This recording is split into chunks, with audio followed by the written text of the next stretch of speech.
Hi. So, I'm starting a CivRev 2 playlist, which is separate from the CivRev playlist. So, I'll probably rename it as CivRev 1. Kasi yung initial intention ko is to combine all civil law review subjects in just one playlist para organized at isa na lang, diba? For purposes of reviewing for the bar. And if you want to, find materials for your study of law, at least andyan na. But then again, dun sa CivRev playlist ko, I'm still sa property. And after ng property, I want to discuss land titles and deeds next, and then wills and succession. Kaso yun nga, medyo din sa oras gumawa ng YouTube videos, and I also have to do my own study. So, yun. CivRev 2 subjects naman include oblicon, sales, lease, agency, credtrans, quasi-contracts, torts, and damages.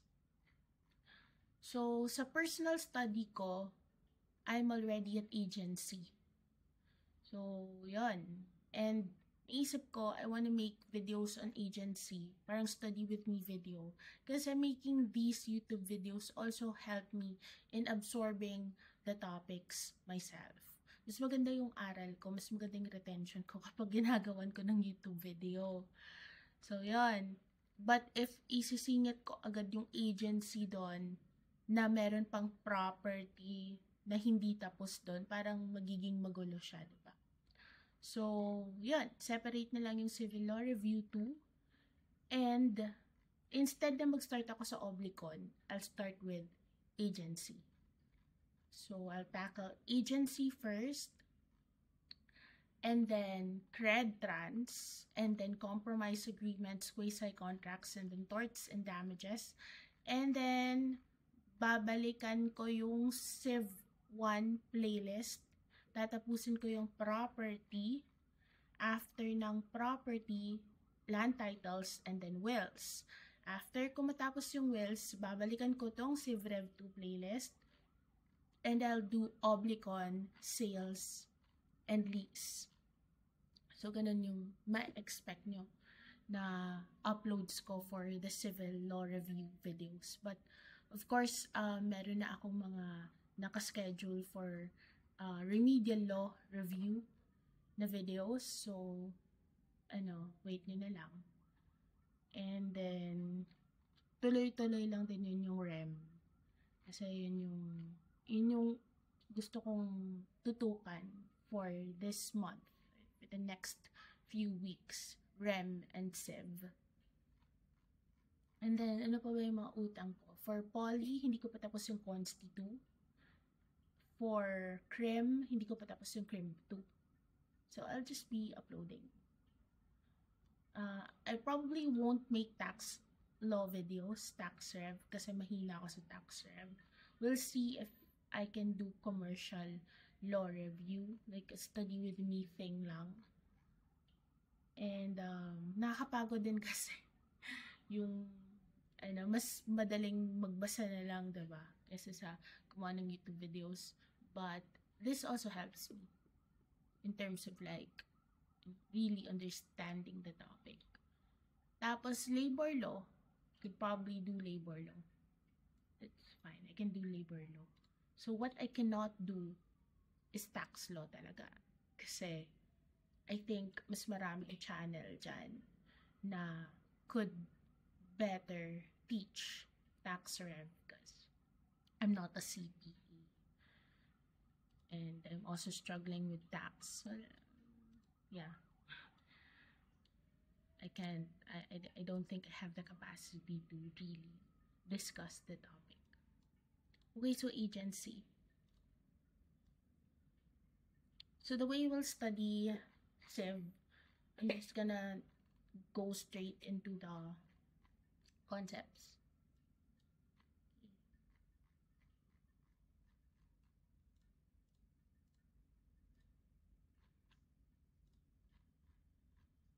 Okay, so what is a contract of agency? It is one whereby a person or agent binds himself to render some service or to do something in representation or on behalf of another with the consent or authority of the latter. So gets yung difference? It could be in representation or on behalf of another. So what are the characteristics of an agency contract? It's preparatory because usually there's a main contract and then you enter into a contract of agency first in order for you to do what is that main thing that you want to do, the principal agreement. So it's preparatory. Fiduciary, because it involves a level of trust. Bilateral, but it may also be unilateral. Onerous, generally, but it could also be gratuitous. Representative relation. Nominate, because it has a name. Consensual, of course, and principal. It could be principal. It could be preparatory. It could be principal. So, agency is both a contract, a nominate contract, and a representative relation. So, it's representative kasi you appoint a person to represent you or to act on your behalf. The principal does that. So, there's a principal and there's an agent who is appointed to do certain things for the principal. Derivative authority, the agent has derivative authority, and the agent's power to bring about business relations between his principal and third persons is the most distinctive mark of an agent. So, who are the parties to an agency? Na-discuss natin, of course, it's the principal and the agent. And the purpose of an agency, of course, is for the principal to extend his personality through the agent as his representative who acts on his behalf. So, it enables the agent to exercise certain functions for purposes of the principal.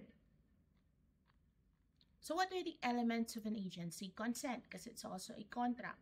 It can either be expressed or implied. So a person may express his consent through a contract. So it could be oral or in writing. It doesn't have to be writing for the contract of agency, for a contract of agency to be valid. It may also be implied. That is, there is an agency through the conducts of both the principal and the agent. And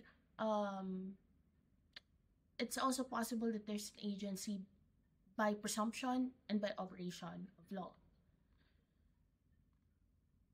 Okay, so it is essential for a contract of agency to exist that the principal, of course, consents that the agent shall act for him.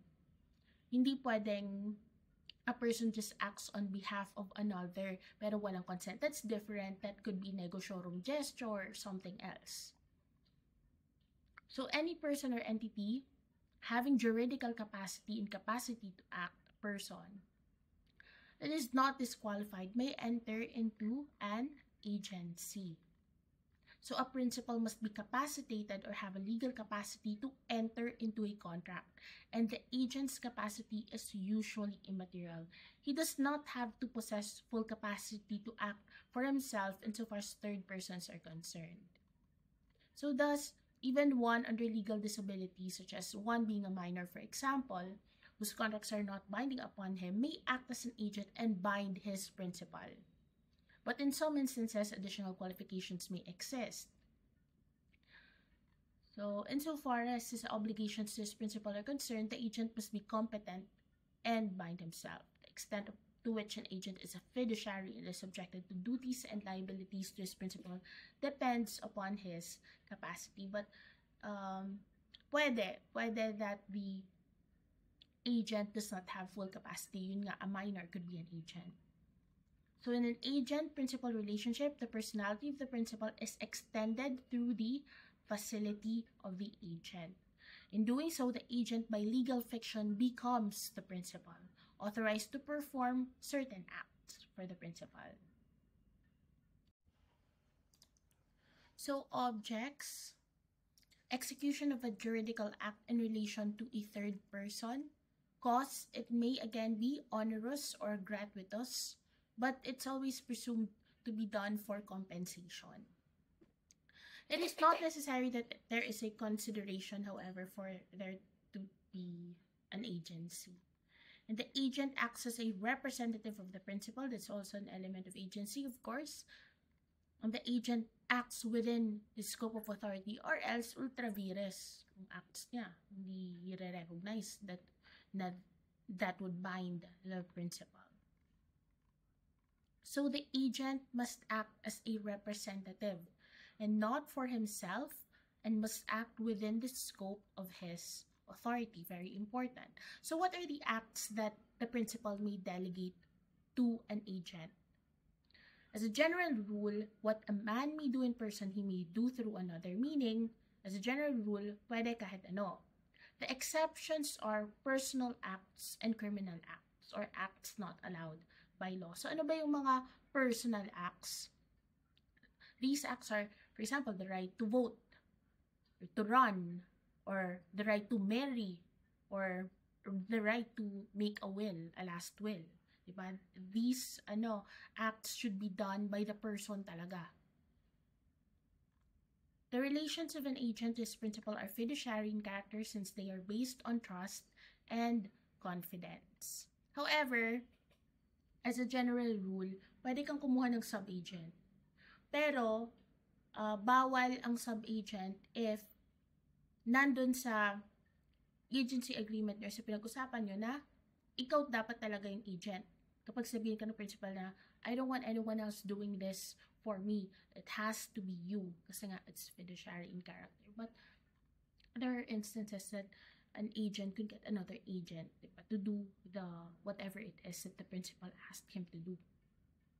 So knowledge of agent is imputed to the principal as a general rule. However, there are exceptions, and that is if the agent's interests are adverse to those of the principal, where the person claiming the benefit of the rule colludes with the agent to defraud the principal, or where the agent's duty is not to disclose the information as where he is informed by way of confidential information. So what's the difference of agency to sell and a normal sale? So in agency to sell, the agent receives the goods of the principal, tapos he delivers the proceeds of the sale. Then the agent can return the object in case hindi niya mabenta. So, the agent here in an agency to sell is bound to act according to the instructions of the principal. Whereas in a sale, the buyer receives the goods as owner. Kasi diba si agent, hindi siya yung buyer. Just gonna take the item to sell it. Kapag sale naman, of course, the buyer takes the item and it's his. The agent does not have ownership over the thing that he is asked to sell, obviously. And then in a sale, of course, the buyer pays for the price. Sa agency, no. The principal instructs the agent to sell the thing, and then if the thing is sold, the proceeds will go to the principal or the owner of the goods. And then if hindi mabenta, ibabalik niya rin yung item.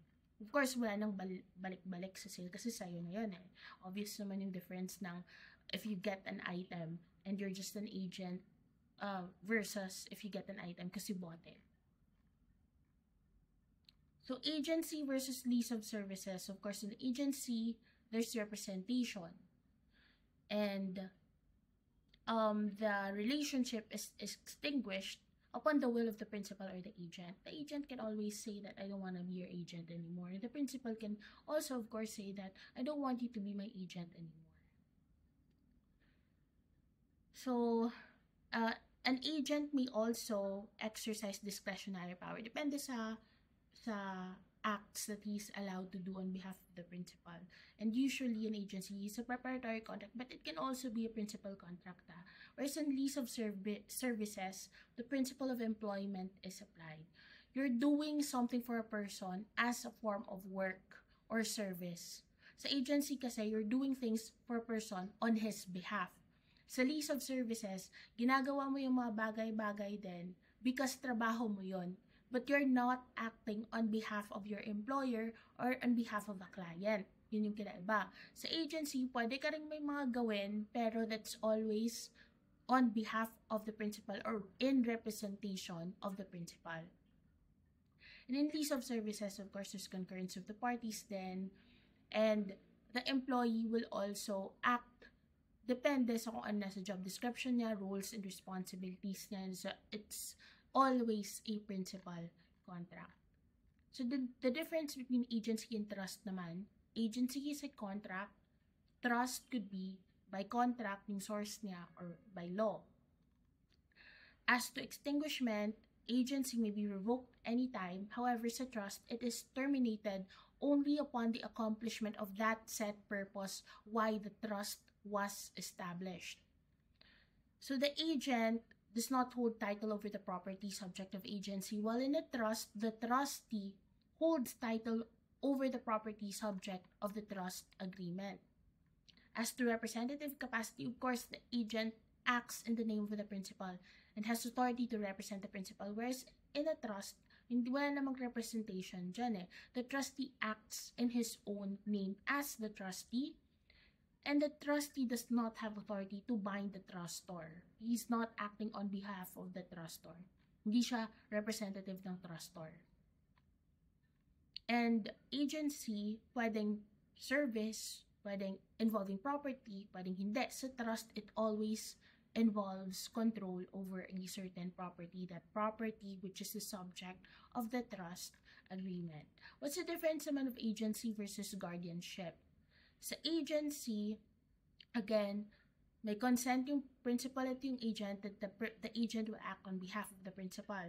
Sa guardianship, regardless ng may consent or wala ng ward. Kasi diba guardian at ward naman. Yung guardian, yun yung nag-aalaga dun sa ward. So, parang merong pag-aaruga at pag-aalaga na nangyayari sa agency, kasi nga guardian, diba? Sa agency, walang ganon. Kung ano yung pinag-usapan na gagawin ng agent in representation of the principal, yun yun. So, yung guardian, pwede naman siyang mag-represent ng ward niya, pero iba kasi, yung guardian, nire-represent niya lang kapag ka, for example, incapacitated yung ward niya sa certain matters lang. Hindi kailangan pinag-usapan eh. Parang there are times, for example, a parent acting on behalf of the child kasi siya yung legal guardian ng child, or a court-appointed guardian, for example, is required to do this and that. So, that's guardianship. Sa agency kasi, sa principal, nagsabi dun sa agent na, can you do these certain acts for me? So, an agent derives his authority from the principal. However, a guardian derives his authority from the guardianship itself, not necessarily from the ward. So, appointment of a guardian is derived from contract, where agent pala is derived from contract, whereas a guardian is appointed by the courts or by law. As to power of control, agents are subject to control of their principals, while guardians are not subject to the control of their ward. Kung ano yung responsibilities nila under the law or by court order, yun yung gagawin ng guardians. So, kinds of agency. It can be oral or verbal or written. It can be expressed or implied as discussed. It could be gratuitous. It could be onerous or for a compensation. It could be general or special. When you say general, all businesses of the principal. Kaya nga mayroong general power of attorney. When you have a general power of attorney, parang ikaw yung magmamanage in general. Pero if very specific yung acts, kailangan mo ng special power of attorney. So what are the forms of agency? As a general rule, walang formal requirements in an agency. Kasi nga, di ba, pwede siyang oral, pwede siyang written, pwede siyang implied, pwede siyang express. But there's an exception, and that is when the law requires a specific form, such as if the agency involves a sale of piece of land. Authority of the agent in that case shall be in writing, otherwise the sale is void. Or when it is required to make the contract effective against third persons, or when it is required for the purpose of proving the existence of a contract. So in an implied agency, the principal is still bound by the acts of the agent just as in the case of express agency. So kailangan ba ng acceptance ng agent? Of course, because it's consensual. Acceptance by the agent may also be expressed or implied from his acts. Pwedeng sabihin, ayoko, pero ginawa pa rin niya. So there's still agency. Kasi carry out pa rin niya yung agency. Pwedeng wala siyang sinabi, pero ginagawa pa rin niya. So even the silence and inaction, it depends on the circumstances. It depends on the actions of the agent himself. If parang impliedly, he accepted the agency.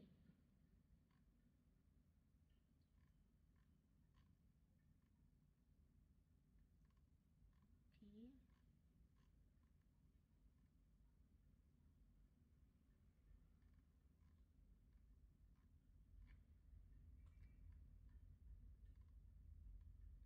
So ano yung kinds of implied acceptance? If, for example, the principal delivers power of attorney to the agent and the agent receives it without any objection.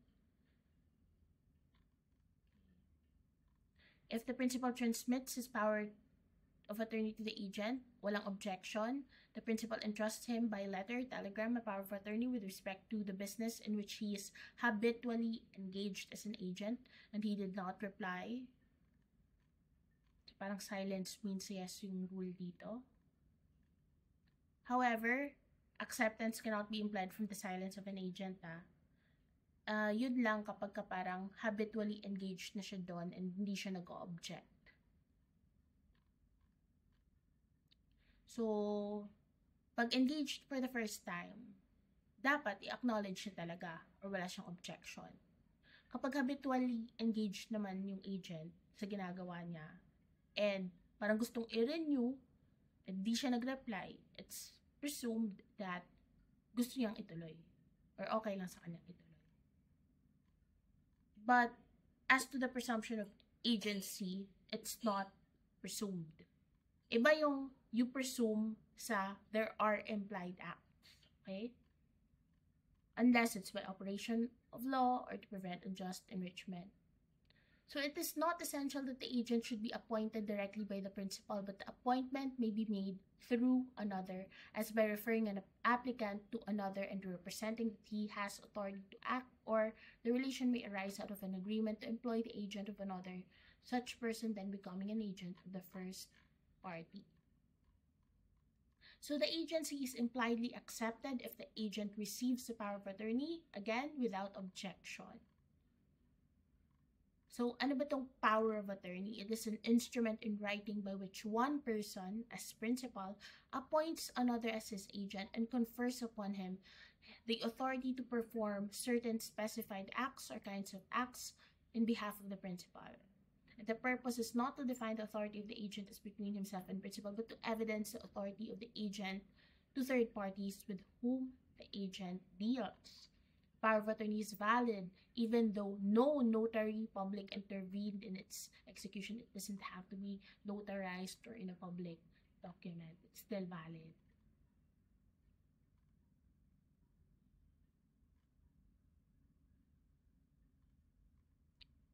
Okay.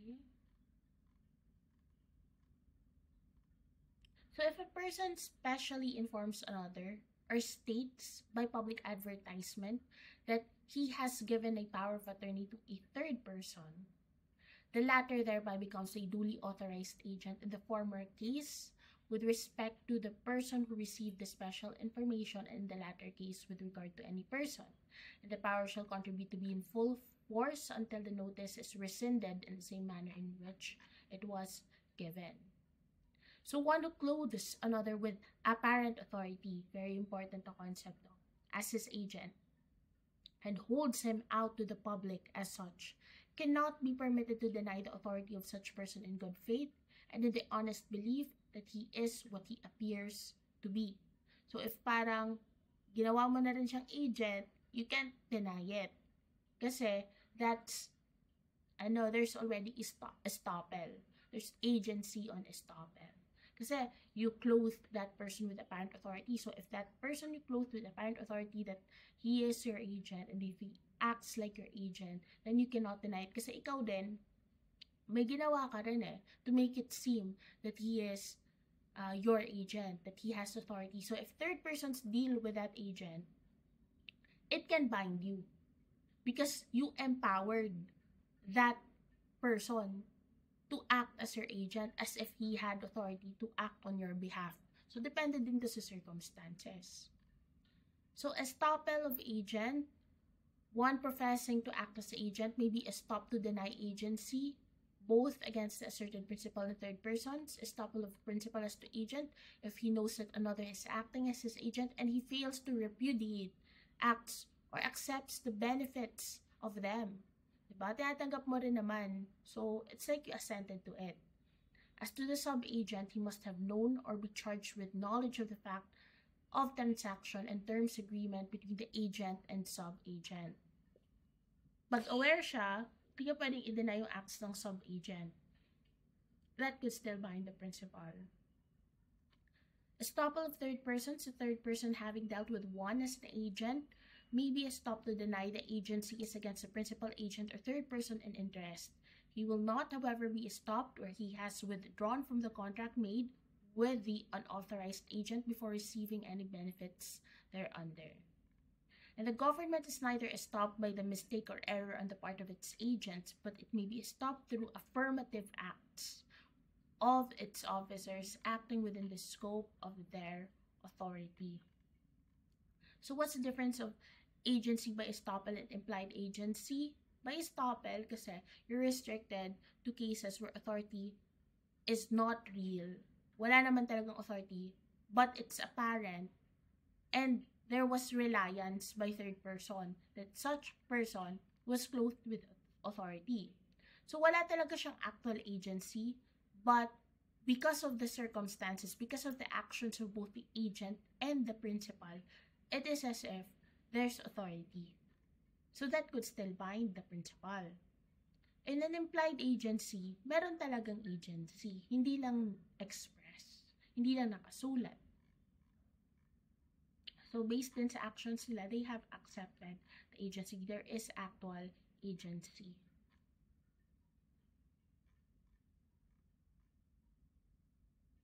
So an apparent agent has none of the rights of an agent except where the principal's conduct and representations are such that the agent reasonably believed that the principal intended him to act as an agent in the matter.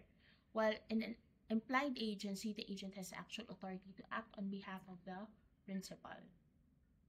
So wala talagang agency sa estoppel. Yun nga lang, parang ni-ratify na rin ni principal yung agency. So, manner of termination or rescission of agency, the power of attorney created shall continue to exist and be effective until notice, okay, could be by information or advertisement, has been rescinded in the same manner in which it was given. If the agency has been entrusted for the purpose of contracting with specified persons, its revocation shall not prejudice the latter if they are not given notice thereof. If the agent had general powers, revocation of the agency does not prejudice third persons who acted in good faith and without knowledge of the revocation. Notice of the revocation in newspaper of general circulation is sufficient warning to third persons. Nevertheless, revocation made in any manner is effective where the person dealing with the agent has actual knowledge therefor. Otherwise, bad faith and fraud would be committed. So to forestall fraud, a revocation made in any manner shall be effective against all persons having actual knowledge thereof. So as a general rule, there is compensation in an agency relationship, unless of course it's stated otherwise, or that it's gratuitous, meaning the agent will act on behalf of the principal for free. But yes, as a general rule, the principal has liability to pay compensation. The principal must pay the agent the compensation agreed upon or the reasonable value of the agent's services if no compensation was specified. And the compliance by agent with the obligations, the principal also has liability to pay commission. And this presupposes that the agent has complied with the obligation as such to the principal. A broker is never entitled to commission for unsuccessful efforts, so it has to succeed. Even if the broker is responsible for making the owner and the possible buyer to meet and discuss the terms, if there is no sale consummated, then he is not entitled to a commission. So what is this procuring cost of the transaction? The agent must prove that he was the guiding cause or the procuring cause, meaning a cause originating a series of events which, without breaking their continuity, result in the accomplishment of the prime objective of the enjoyment of the broker, producing a purchaser who is ready and willing and able to buy on the owner's terms. So the broker must be instrumental in the transaction, in the consummation of the sale, to be entitled to a commission. So the principal is also liable to pay for compensation if compensation is contingent on the profits. The principal is also liable if there is an evasion of commission in bad faith, reduction by principle of overprice, termination of agency contract, grant of compensation on equitable ground, right of agent's companion to compensation, and validity of exclusive sales agency agreement. So an agency, again, can either be general or special, and as discussed, if general, then parang all businesses of the principal. Except na lang if it's a transaction that requires a special power of attorney, specific acts usually involving the exercise of the power of dominion of the owner. Okay, so what else do we discuss? Classes and kinds of agent. We have a universal agent, one employed to do all acts that the principal may personally do and which he can lawfully delegate to another the power of doing. A general agent is one employed to transact all businesses of the principal or all businesses of a particular kind or in a particular place, or in other words, to do all acts connected with a particular trade, business, or employment, while a special, or also known as a particular agent, is one authorized to act in one or more specific transactions, to do one or more specific acts, or to act upon a particular occasion.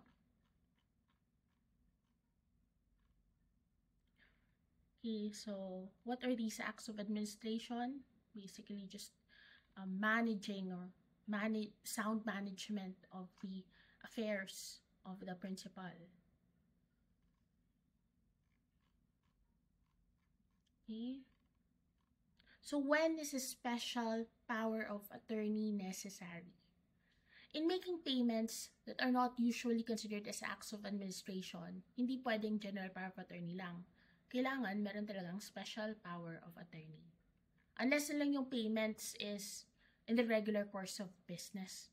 Pero kung hindi, kailangan ng SPA. To effect novation which will put an end to obligations already in existence at the time the agency was constituted, that also needs special power of attorney. To compromise, submit questions to arbitration, renounce the right to appeal from a judgment, waive objections to, say, venue of an action, or abandon a prescription already acquired. That needs special power of attorney. So basically, hindi natin kailangan memorize actually. Pag general power of attorney, yun yung ordinary business management. Special power of attorney kapag may specific acts na nagre-require na the owner has to do it himself talaga, pero hindi niya kayang gawin. So, kunwari, out of the country siya. So, kailangan na mag-issue ng SPA para magawa ng representative or agent niya for him.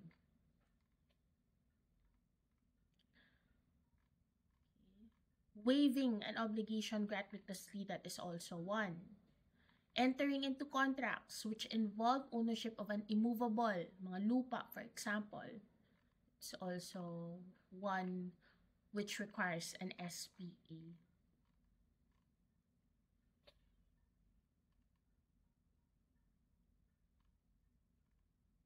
Making gifts, except na lang pag customary gifts. Granting bonuses, it also requires SPA. Like, if you're managing a business, syempre, pag nagpapasahod ka, that doesn't require SPA. General Power of Attorney lang yan kasi in the ordinary course of business. But making gifts, if hindi naman customary, like for example, the company is always giving to a certain charity ever since, and that is included as, their obligation, their CSR. So that's considered as ordinary course of business na ganun talaga gawain ng company. So that's expected. Pero if making gifts, that is not in the ordinary course of business, you need an SPA for that. Even loaning and borrowing money. Unless na lang the loaning and borrowing money is in the ordinary course of business or is required to save the business, for example, or is urgent and indispensable for the preservation of, say, the property that is being managed. Leasing real property to another person for more than a year, that also requires SPA. If not more than a year, it's just considered as an act of administration. So you don't need an SPA for that. It's just a general power of attorney will do. Binding the principal to render some service without compensation, that also requires SPA. Even binding the principal into a contract of partnership, it's also requiring SPA. Obligating the principal as guarantor or surety, also requiring SPA. Creating or conveying real rights over immovable properties, also requiring SPA. Now, if there is an inheritance in question, the act of accepting or repudiating, that needs to be done by the person himself, by the principal himself. But he can delegate that to someone basta may special power of attorney. Ratifying or recognizing obligations contracted before the agency, also requiring SPA. Basta any act of strict dominion, that requires SPA. So the SPA under Article 1878 does not need to be in writing as long as the mandate is expressed. Of course, mas okay if magpapagawa talaga ng SPA kasi proof mo yan para hindi na ma-question, hindi rin mahirapan yung principal at agent, diba, sa transactions nila. But you can issue an SPA even if it's just oral. Basta magbigay ka lang ng authority, mag-confer ka lang ng authority. And what if the document is titled General Power of Attorney, pero yung laman niya special power of attorney? So, there's no need to execute a separate document that says special power of attorney talaga. You look into the contents, not the title. If walang SPA sa mga transactions na kailangan ng SPA, then those transactions are unenforceable. Not void, pero unenforceable, meaning it can still be ratified. So the scope of agent's authority is what appears in the written terms of the power of attorney. Third persons are bound to inquire into the extent or scope of the agent's authority, but they are not required to go beyond the terms of the written power of attorney. Okay?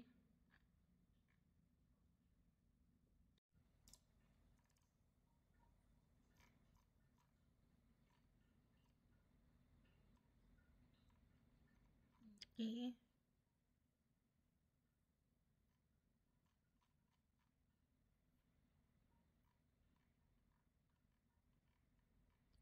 So the scope of authority to sell, the SPA excludes the power to mortgage. Power or authority to sell by virtue of the extrajudicial foreclosure of a real estate mortgage could not necessarily be implied from the text of the paragraph expressing the petitioner's agreement to the extrajudicial foreclosure.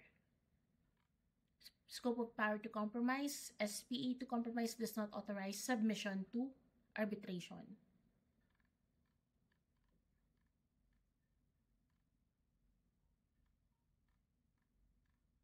Okay? Kasi kailangan mag-designate ng arbitrators niyan. So, kapag ka, for example, yung power to compromise, yun yung sa SPA, hindi kasama doon yung power to submit to arbitration. If yun yung naging course ng settlement, for example.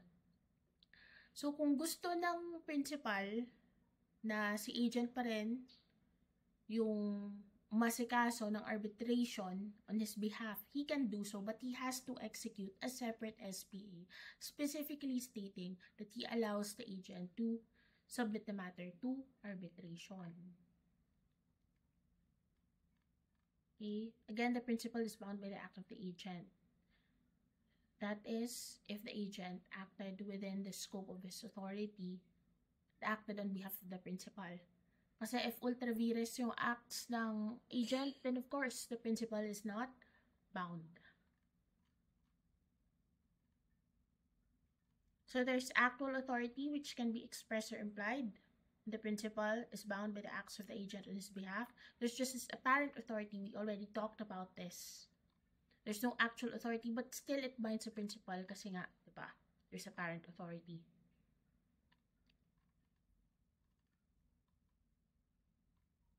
When is a principal not bound by the acts of the agent?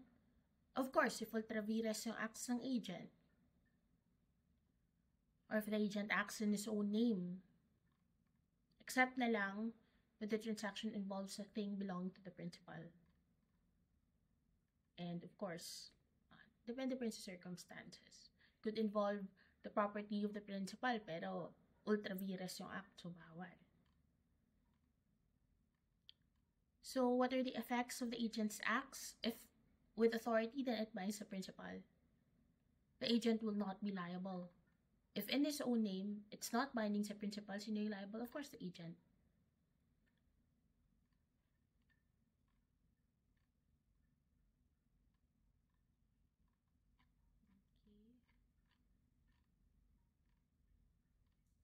Again, acts of the agent, even if hindi authorized prior the transaction, pwedeng i-ratify kasi unenforceable, diba?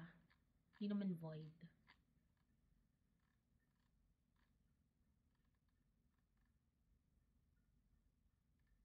Occasions when principal is bound by the acts of agent, even if the acts of agent are ultra vires, the principal's acts have if the principal's acts or actions or conduct have contributed to deceive the third persons, where limitations upon power created by him could not have been known by third persons, where the principal has placed in the hands of the agent instruments signed by him in blank, where the principal has ratified the acts of the agent. So, doctrine of agency by necessity. If there is an emergency to meet, the authority of agent is expanded to cover the exigencies of the moment. The requisites are, there should be an emergency talaga. There's a real existence of such emergency. And due to the circumstances, the agent could not communicate it with the principal and kailangan nang i-attend. There's a need for the exercise of additional authority for the principal's own protection din naman. And the adoption of fairly reasonable means, considering the circumstances, and the seizing of the authority the moment the emergency no longer demands the same. So just to address the emergency, which the principal will also benefit from. The limits of the agent's authority shall not be considered exceeded should it have been performed in a manner more advantageous to the principal than that specified by him. Parang negosyorum gesto, yung labas niya. An agency, as a general rule, is directly liable to the person with whom he had contracted as if the transaction were his own, if it's an agency with an undisclosed principal. The exception is the contract involves things belonging to the principal. So who is this undisclosed principal? One whom the other party dealing with the agent has no notice of the fact that said agent is acting for a principal. Okay, so that's it for the general topics on agency. Tapos next video na tong obligations of agent.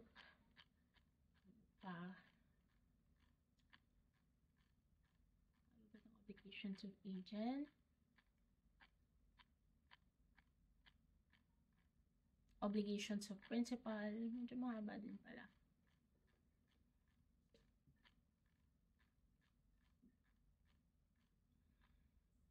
Modes of extinguishment of agency. That will be the last one, I think. See. Yep. So 3 more topics for agency, 3 more videos.